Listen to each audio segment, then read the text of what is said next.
সাইয়েদনা জিব্রাইল বলে, আল্লাহ আমাকে তৈরির পর থেকে, আমাকে রূহ দেওয়ার পর থেকে আজ পর্যন্ত তোমারে আমি দেখি নাই। সিদরাতুল মুনতাহা হলো আমার লাস্ট বর্ডার। ওই বর্ডারে কান লাগিয়ে তুমি যা বলো শুনি, ওই কথাগুলো নবীদের কাছে পৌঁছে দেই, এটাই আমার ডিউটি।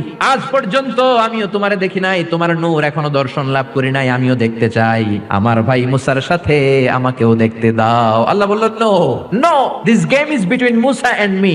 এটা মুসার সাথে আমার খেলা, তোমার তো খেলা নাই। জিব্রাইল তুমিও বাইরে চলে যাও। সাইয়েদনা জিব্রাইলও বাইরে চলে গেলেন। আল্লাহ বললেন, মুসা তুমি উপরের দিকে তাকাও। সাইয়েদনা মুসা আলাইহিস সালাম উপরের দিকে তাকালেন, দেখলেন প্রথম আকাশ দেখা যায়, তারপরে দ্বিতীয় আকাশ, তৃতীয় আকাশ, সব দেখতে আরম্ভ করলেন। প্রথম আকাশ, এটা বিশাল একটা এরিয়া, এটা কত বড় আমরা কল্পনাও করতে পারি না। এভাবে তৃতীয় আকাশ আরো বড়, চতুর্থ আকাশ আরো বড়। সাইয়েদনা মুসা আলাইহিস সালাম দেখলেন 7 আকাশ দেখলেন। তারপরে তিনি দেখলেন সিদরাতুল মুনতাহা দেখা যায়, সেখান থেকে দেখলেন 4টা ঝর্ণা, 4টা নদী, 2টা জান্নাতে ঢুকেছে, 2টা নদী সিদরাতুল মুনতাহা থেকে দুনিয়ায় এসেছে।